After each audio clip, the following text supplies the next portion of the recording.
Welcome back, everybody, to another episode of Paranormal, the New Normal presents Paranormal Primetime. We are back once again to discuss two more episodes of season two of everybody's favorite paranormal show, Supernatural. And we are getting to the end of season two, I realized today. We're getting to the end of season two slowly. So maybe another month Yeah. and we'll be in season three. So, but, Yeah, first oh, I first mean, we knew, season went by quick, it seems. I yeah, don't know. we missed. I think we missed a few episodes here or there this season, so I don't know. It's been going Yeah. by pretty fast, actually. It feels like this. I just released the episode where we talked about the season two first two episodes, so it doesn't feel like that we like that long ago we talked about them. So I mean, I don't know. Time flies when you're a parent with kids. So yeah, Yeah. it is what it is. But so Scott starts us off as always with his episode this week.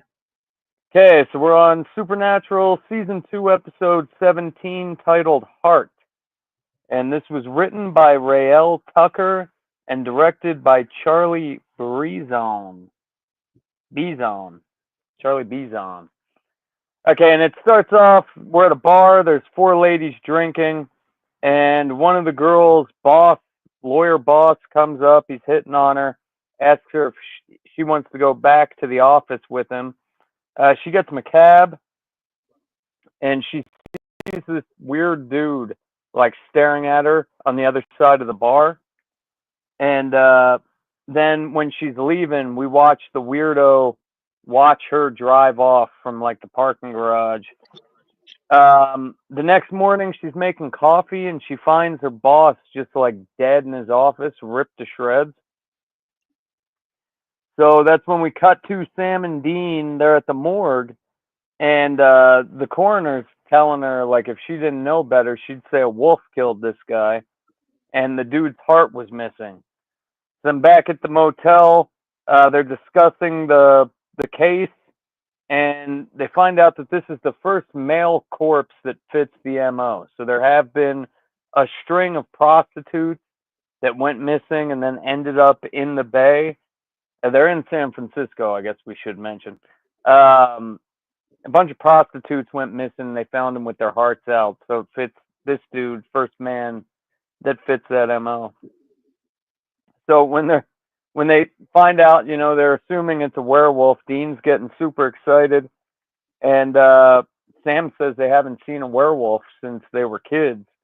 And then that's when Dean brings out his silver bullets and says, "One to the heart," and gets all excited about it. So they go to question Madison about Nate, her boss, and that's when they find out that weirdo stalker. We find out that that weirdo stalker guy is her ex and thinks that her and her boss were getting intimate. And he was there right before the killing. So we find out, the whole part where he was watching her and all that shit. Sam and Dean find that out. So they suspect that Kurt is the wolf, and they go to visit his apartment. And then Madison, switch back to Madison, um, where she hears barking outside of her window, and then she goes out and looks down, and Kurt's just staring at the fucking apartment. When they break in and search Kurt's apartment, they see claw marks going down the wall, and it's like fire escape thing on the opposite side. So then we cut to a cop hearing a bang behind a dumpster, and that's when the cops fucking attack. He shoots. Sam and Dean hear the gun, and they find the cop fucking dead by the dumpster. So they go back to Madison, and she tells them that she saw Kurt outside of her house. Sam and Dean play rock paper scissors to see who's going to Kurt's shop to investigate and who gets to stay with Madison over the night. And Which Dean loses. that's a first. It's Is the first rock time the paper show, scissors? first time for rock paper scissors in the show. Hmm. I could have sworn Dean loses the first one and then says 2 out of 3 and loses the second one because he always because picks scissors, right? he always picks rock. Rock. Okay. Oh no no no Yeah. no no no! You're right. He always picks scissors because Yeah. Sam kept doing rock and Dean's too stupid to fucking realize it. So, I mean, Dean has to go investigate. Sam gets to stay with the girl. Sam's sitting on the kitchen all like weird and awkward, and she keeps asking him if he wants to go to the couch, and he keeps politely declining.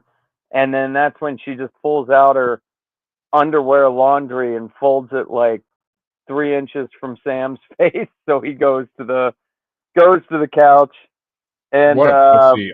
I would have sat there and stared at it the whole time. so um, he's on the couch, and Dean calls from a strip club and says he thinks he knows where Kurt might be. So then we get back to Madison comes, sits on the couch next to Sam, and she puts on her like gay, all in the families type show. It was actually 'cause I looked it up because I want to know. Like, it was All My Children. Oh yeah, all my children or whatever. It would be a lot I better if it think was All in the Family. It would be a lot better. I think it was called something different in the show though, but it's referencing to that TV show in real I don't life. think they said. I don't think they said a name in the show. I think they said the characters' names, and that's why I wanted to know what show it was because I was like, why do I know those characters' names somewhat? I mean, my grandmother used to watch that show all the time. So after they're done watching this show, Sam's all fucking gayed out and he's into the characters and just they're talking back and forth. And then this is when, Sam's going on about how great she is and why were you with this guy, yada yada yada. And that's when they find out that she was mugged a month ago. And right when they're about to have this moment, Dean calls again, ruins the fucking moment. So then we got Madison going to bed, and Sam's just sort of sitting in the living room, making sure nobody fucking attacks her. The werewolf doesn't come in and kill her. Meanwhile, at the same time, Dean's at Kurt's apartment. Um, when he gets into the apartment, he sees Madison. Dun dun dun. And she's fucking a wolf standing over Kurt's dead body. So Dean, I think he shoots, misses, and then he slices at her, cuts her with the silver knife on the arm, and then she just knocks his ass out. When Dean wakes up, he calls Sam, and Sam's like, "No, I've been here the whole fucking night. She's got her door cracked open. Like, I didn't hear her leave. She's in her bed right now, sleeping." And then that's when Dean tells him to check for the cut on her arm. He sees the cut, ties her to a chair. At this time, she thinks Sam's like some weird serial killer dude that's fucking abducted her. And Sam's going on about how she's a werewolf and she thinks he's fucking crazy. Dean gets there and Sam tells him that he doesn't think she knows that she is a werewolf. So they're going on about trying to find a cure, blah, blah, blah, kill the guy who changed her. And so they make this plan. Sam's going to stay with her, and Dean's going to go try to find whoever the fuck mugged her a month ago and try to change her back. So then we cut to a prostitute walking, and she hears like a howl, and she starts running away. And then we see the werewolf attack her, and Dean just puts 3 shots right in the fucking chest of the werewolf. And that's when we find out. I didn't know how to bring this up, but Madison had a neighbor across the street that was like super into her across the hall, and we find out that that's Madison's fucking neighbor was the one who probably attacked her. So while that was happening, Madison had changed and she got loose. Sam and her get into a scuffle, and then Sam locks her in the closet. When she wakes up in the morning, she sees all the fucking claw marks in the closet, and then she realizes that she might be a fucking werewolf. So, they tell her you should change back. You shouldn't be a werewolf anymore. Blah, blah, blah. You should be fine. Madison sees them outside, like, stalking the house in their car, and then fucking invites them in after they say, we got to make sure that you're not going to change back. They're playing games all night. She doesn't turn. And then Dean leaves to give them a little time to do the sweet, sweet intercourse during the day. Yeah, which is kind of a first too. It's the first time we actually see like an actual like intercourse scene on the show. And probably the first time, no, I guess Meg, huh? For Yeah. Sam, since his girlfriend. Well, I mean, but Meg and him never got anywhere. It was always just Meg like playing with him because she knows what he is. So this might be Sam's first, like, girlfriend since his girlfriend died. No, there was another episode where he got into where he like got close to getting some. I forget what it was, but there was another episode where he got close to getting some. Okay. And he might have off camera even. I don't freaking know. But there was another. I'm pretty sure there's at least one or two episodes where he got because there's he. I gotta say he was working the pit moves the whole time he was staying at her apartment. Like he was talking to her about like he was playing the sweet guy that's like, why are you dating this bad guy? Like he was playing the fucking smooth Yeah. moves. Well, hold up one. Okay, we're connected. So after they're done having coitus, Sam wakes up and she's a fucking werewolf again and jumps out of the window. Sam calls Dean. Now they're back on the hunt. So Sam's calling everybody. He's calling Bobby, asking if there's a cure, some way to cure her. And then Madison calls from a payphone booth. There's a throwback. We don't got those anymore. Payphone booth, and she says she doesn't know where she is. So Sam and Dean go pick her up, and they go back to her house, and then everything gets super fucking gay. So everybody's crying. They have to shoot her because there's no cure. They're telling her there's no cure, and Dean says, I'll shoot her. You shouldn't have to shoot her. And Sam says, oh, but I have to shoot her. And then it ends with Dean crying and the sound of a gunshot. And that was Yeah, like gay meter 5. I mean, it's to me, it's not a gay meter at all because it's not like they're like getting gay with each other. Like it's kind of like why it kind of is fucked up because like this girl doesn't want to be evil. She doesn't want to even be what she is. She's just like unfortunate circumstances. So I mean, to me, it's just kind of like a fate dealt her a bad hand, and they can't just Well, let her be. they knew this girl for all of like 18 hours. So how to get that attached to Hey, somebody you knew for. Sam, I think they felt bad for her, and I mean, because they see all these monsters who don't care what they are, and they like being what they are. Like this girl didn't want to be this; she was happy in her regular life. I get Like it. I it's, get it. I mean, it's We. no, I don't know. I get it. Yeah, that's sad. A lot of crying. A lot of crying. Very dramatic.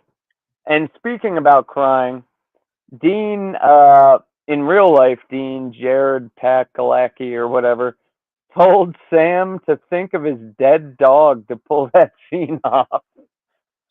I Uh, thought that was pretty fucked up. well, um, Dean is Jensen Ackles. Jared Padalecki is Sam.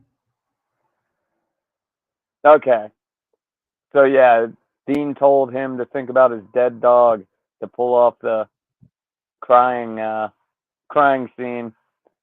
Um, and then another fun fact is this is the only time we see werewolves that have been turned by a werewolf. So they're calling them like mutts, but they act Yeah, different to all the pureblood werewolves going forward. So all the other it's werewolves we'll see, they they have control over when they can change and shit.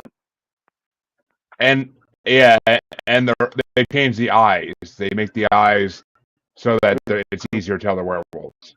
Yeah, like green instead of blue. Um, Okay, there was a fucked up part where the dead guy in the morgue in the scene accidentally blinked. I didn't catch that when I was watching it, but I guess that happened. And then the only real problem I had with this one is, they stayed with her overnight. She didn't fucking change. It's the full moon or whatever. She should have changed. But they were kind of implying that she had to, fall asleep to change. But if that were true, did she fall asleep when she was tied up in the fucking chair? Maybe. I mean, that's 100% possible. Or I don't know. maybe If you were a woman and you thought there was some crazy dude who just tied you up in your fucking living room and you're stuck to a chair, do you think you could fall asleep? That was the only problem I saw with it. I mean, I don't know. It might have to do with the phases of the moon. I mean, it might. Yeah, they didn't really say it. I mean, it's more lore than they want to get into, which we'll see about that in the next episode as well. Because I mean, it's like, well, we'll see an example in the next episode. But it's just, I don't know. It makes sense with the sleep thing though, because if you hit REM, your brain can switch over to a different side of it. So and that's how she wouldn't know that she was changing and shit. But I just found it absolutely ridiculous that this girl who's tied to a chair in a living room by a crazy dude is gonna have, it's that Jekyll and Hyde thing, all those movies and TV shows where a person when they sleep turns into a different person, and then that person leaves notes to the other person. I can't think of any great examples at this moment, but there's been a lot of those throughout TV and movies. Fight Club. Who? Oh, yeah, Fight Club. That's a perfect example. Fight Club. We don't talk about Fight Club. That's number one rule. Yeah. I don't know. I thought it was a really good episode. It could have. I mean, they could have definitely made a movie out of this one. It would have been a very gay movie, but yes. Fucking cricket. No. All right, well, there's a cricket somewhere out here, and I was trying to catch it so I could release it.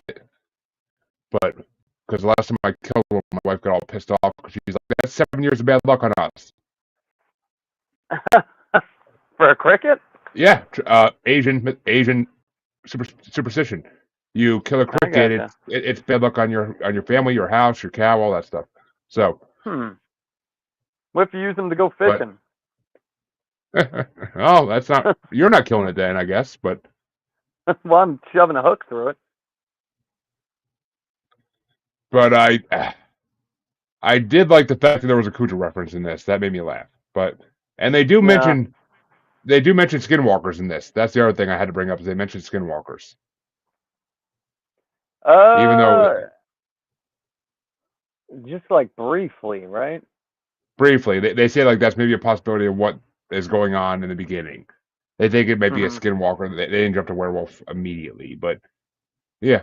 And I gotta point out, because we were discussing this before we went on live, the woman who plays Madison, Emmanuelle Barriere, she got huge on 2.5 Men for playing Mia, Charlie Sheen's girlfriend on the show for a good while in one of the seasons, and then a couple guest appearances after. So, including at his funeral, where she says that he gave her some kind of venereal disease. But I've never seen the show, so I know you never seen it, but it's actually funny when they killed off Charlie after he went crazy.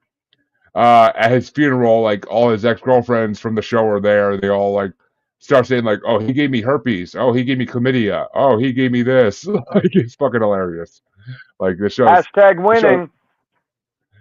Tiger blood, buddy. Tiger blood. But crazy how long ago that was. Jesus Christ. Yeah, that was back in the 2010. That was back in the early 2010s, for God's sake, when all that shit went down. I know. But getting fucking old, dude. But, well, folks, I guess it's time to go to my episode. And my episode was season 2, episode 18, and it's called Hollywood Babylon, which was written by Ben Edlund, and directed by Phil Sgriccia. And this one actually I kind of was happy this was mine because on this show we do horror movie brackets, as every fan of the show knows, and I've watched a lot of B, C, D shitty horror movies, and this episode's basically about one of those. So the episode starts off on the set of Hellraiser's 2, The Reckoning, which the name itself just makes it seem shitty as fuck, which is being directed by Mick G, which I'm pretty sure Mick G is the director of one of the directors of Supernatural, if I'm not mistaken. So they kind of, uh, I Bobby think Singer I'm not. moment. Yeah, I think. I mean, I recognize the name Mick G. I don't know from what, but uh, but yeah, and actually, there's a lot of guest stars and stuff, and we'll get to them though. Let's see, we want to get to them right now. Yeah, actually, well, yeah, because the star of the movie, Tara Benchley in the show, Elizabeth Whitmore, for those of us who know her from other things. She sees a stagehand get killed basically after the stagehand tries to warn them about ghosts, and then when she sees him killed, she starts reporting seeing a ghost near the body when she saw the body. And Dean convinced Sam to come to Los Angeles for a break after Madison's death, so there's continuity in there. But Sam wants to throw himself into work, and Dean, a movie buff, becomes really happy when he realizes that the movies are her movies starring one of his favorite actresses, Tara. And the funny thing is, when we first see the boys, they're on a tour through the studio on a tour thing, and the tour guide says, "Oh, we're now passing the set of Gilmore Girls," which Sam was on. So that was a fun little thing they did. And Sam kind of rolls his eyes when they say that too. That's the best part of it. But What was his name in Gilmore Girls, Jeremy? I never watched the show religiously, so I don't know. I watched that show here and there, but there was nothing else on TV. But I don't ever remember seeing him on it. I don't think the he funny had. thing. Oh yeah, the long time. Yeah, he Oh, was even in the new one. But his name in the show is Dean. So maybe. it just makes it a little funnier. No, I never watched Supernatural when I was watching that show when it was like repeating and like when it was still on like when I was in high school. So I never watched Supernatural, so I wouldn't have even known to look for him or know who he was. He would have just been another face in the crowd. But Little Sam. eventually, yep. Eventually, Sam and Dean discover that the stagehand's death was faked by the studio executives to promote interest in the movie. But another studio executive, Brad Redding, who I can't find that motherfucker. Okay. He's apparently wasn't played by anybody big enough to be listed. But actually, I know. He's played by Gary Cole, who everybody should know who Gary Cole is. He's famous for a lot of fucking roles. I mean, he was in the Adam Sandler version of Longest Yard. He's in a lot of different movies. But he dies in the middle of the set after encountering a ghost. And so Dean goes undercover, joining the crew as a PA, which he learns to love the job because he discovers that the catering on these sets is amazing, and it is. My grandfather had an RV, and he lived in Florida. He used to bring his RV to all these different commercial sets and everything, and like he would rent it out just for stars to use for it, and like he would just basically sit outside of it, make sure it was clean, make sure they had everything they needed, and he would just sit outside of it and do whatever or walk around the set for whatever for like however many days it was. Like he met Oprah, he met so many famous people, and he had no idea who any of them were, so they all loved him because he didn't give a fuck who they were.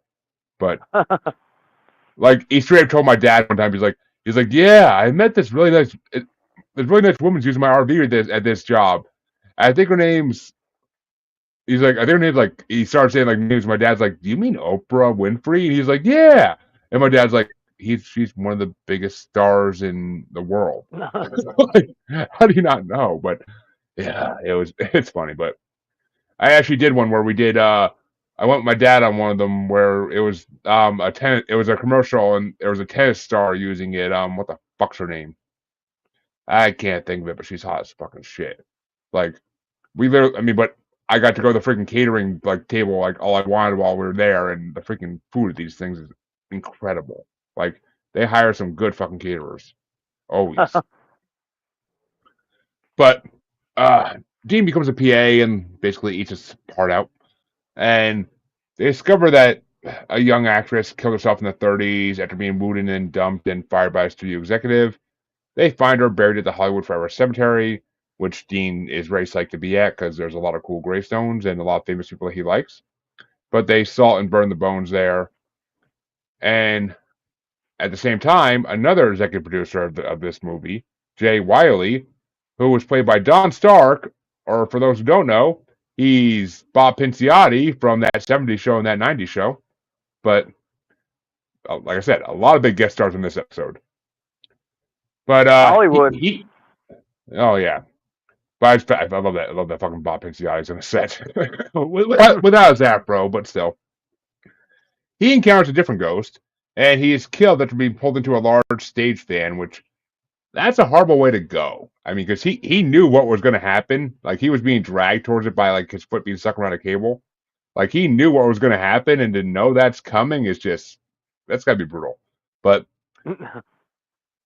after he's killed, Sam notices the Latin in the movie script is a real summoning ritual, and they confront the writer, Martin Flagg, who is very excited in the beginning that he thinks that Sam Dean liked his writing, but then when he realizes it's all about the Latin, he admits that any authentic rituals and scripts remain from the original script by a writer named Walter Dixon, which no one.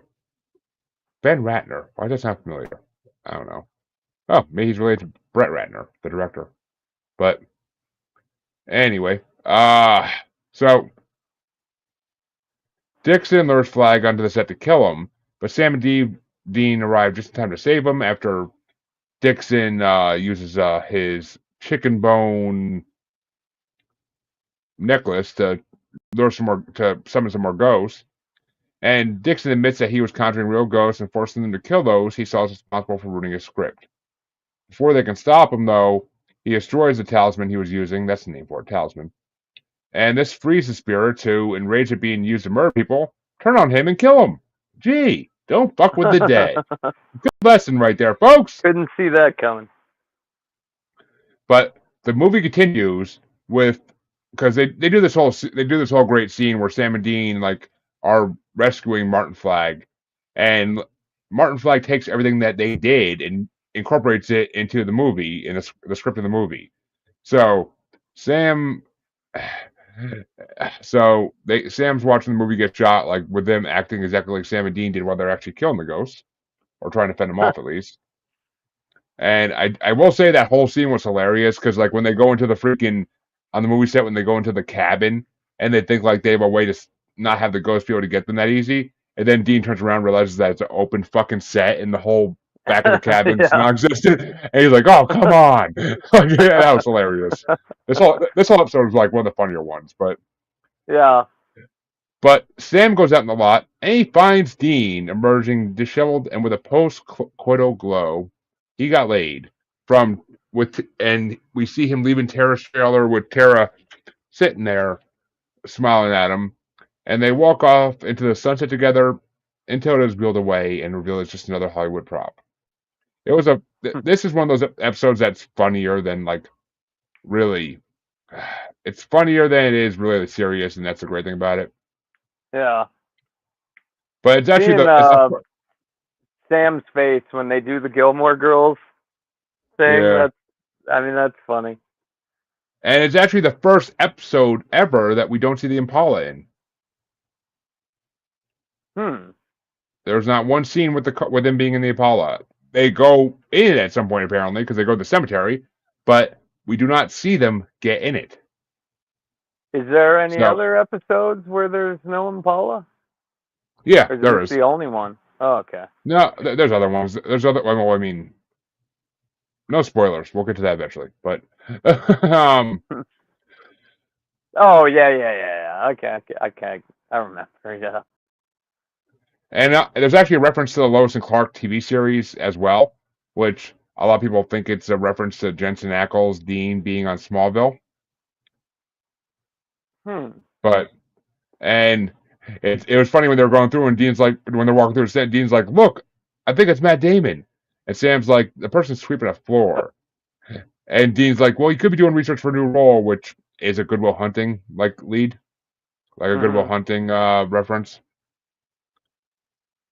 And at one point in the show, this I caught this when I was watching it. It was pretty fucking hilarious. But Sam says that weather is pretty crappy for LA and that it's practically Canadian, which the whole show is filmed in Canada. So uh, um, that was kind of like him poking fun at them for filming it in Canada always.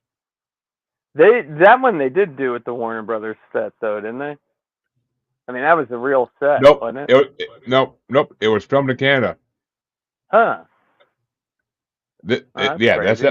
this episode is the majority of the show, unless they actually have to be somewhere to do like a filming. But Yeah, I know the majority. It's like it's funny because like if you go to Montana or Pennsylvania, it's like all the same woods. Like, and Dean mentions Tara's fictional role in Boogeyman. We talk about how much he loves her, and she says, and when he's talking to her, he mentions her role in Boogeyman, and she says, "God, what a terrible script." Which that was a jab at Kripke because he developed the story and helped write the screenplay for the film. So they're actually like there's a lot of references to real shit in this one. And when they visit Marty in his office, like they ask him about the script, the posters on the wall are actually from previous Supernatural episodes. Monster Truck, which was a season 1 episode, and uh, it's from Route 66, the episode Route 66, and the Carnivore Carnival is actually the poster from Everybody Loves a Clown, which was the second episode of this season. So they're reusing their own props basically, but I gotta start watching on bigger TV. and the trailer for Hellhazzers 2 that they showed in the middle of this as like a joke thing. It contains several scenes from previous Supernatural episodes, including bloodlust, children shouldn't play with dead things, and Scarecrow and Route 666. So it has 4 different scenes from 4 different episodes of Supernatural in the trailer. But Is Scarecrow the first one? Now I can't fucking remember. no, Scarecrow is the one that's like halfway through the first season with the actual like Jeepers Creepers thing. Yeah. No, the Well, first real episode's Wendigo, but okay, so it is the one where they take the kid and the woman are out there and yeah, that's the second episode of season 1. That's Wendigo. okay. But and I found it funny that Dean mentions like a lot of urban legends, like when he talks about the ghosts in the dailies when they're because I forgot to mention it, but they watch a lot of the dailies or like basically the daily shoots of this movie to find the ghost and what's going on. And he says like what happened with Three Men and a Baby, which is a urban legend that was debunked, but it originally said that the ghost of a boy who committed suicide is very briefly visible in the shot from the movie because interior scenes of the movie were literally filmed in the house where the suicide happened, which is a lie. Three Men and a Baby was shot in a Toronto soundstage. Uh, it's it kind of goes back to the whole studio circulating the rumors themselves to boost the home sales of the video, but I but heard what was that? I heard a good explanation for your missing 411s. It's feral people out there that are kidnapping and eating people. I've heard that too. It's possible, I guess. It's 100% possible. But That could be. oh, and Mick G, the executive producer, who's portrayed by Reagan Burns in this episode, but when he's speaking to the cast in the parking lot, like tell them to take a few days off, the real Mick G can be seen standing behind Sam and Dean. And So, who's the real Mick G? uh, You said he was the like a real Mick, writer for this show for Supernatural. he, his real name is Joseph McGinty Nicole, and he's Oh. he's the executive producer of the show from 2005 to 2013. Okay. And then he was an executive consultant after he stepped down from being a producer. And he was the director of Charlie's Angels, and I'm pretty sure Charlie's Angels Full Throttle, so that's why they mentioned those in the trailer for the movie. So the new Because ones he or actually the original 70s? no the new ones, the movies, Oh, not the okay. TV show.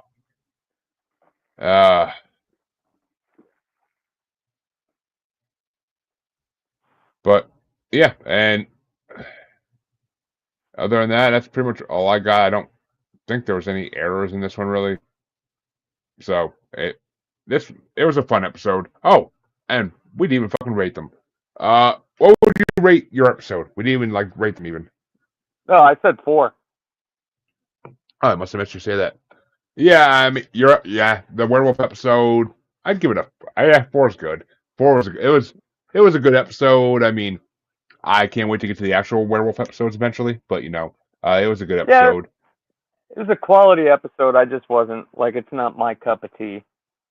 I mean, it was nice to see Sam actually get laid, and that's where my wife happened to be out of the room last night when I was watching it. Otherwise, she would have been in heaven because she thinks Sam's the hottest thing ever. She's on Team Sam, not Team Dean, not Team Dean like a lot of girls I know.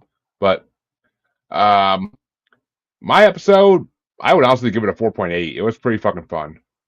Yeah, I'd go 4.5. And I mean, fun and silly. I'm giving it those extra 0.3 just for Dean's descriptions of how good all the food was. It was just so funny.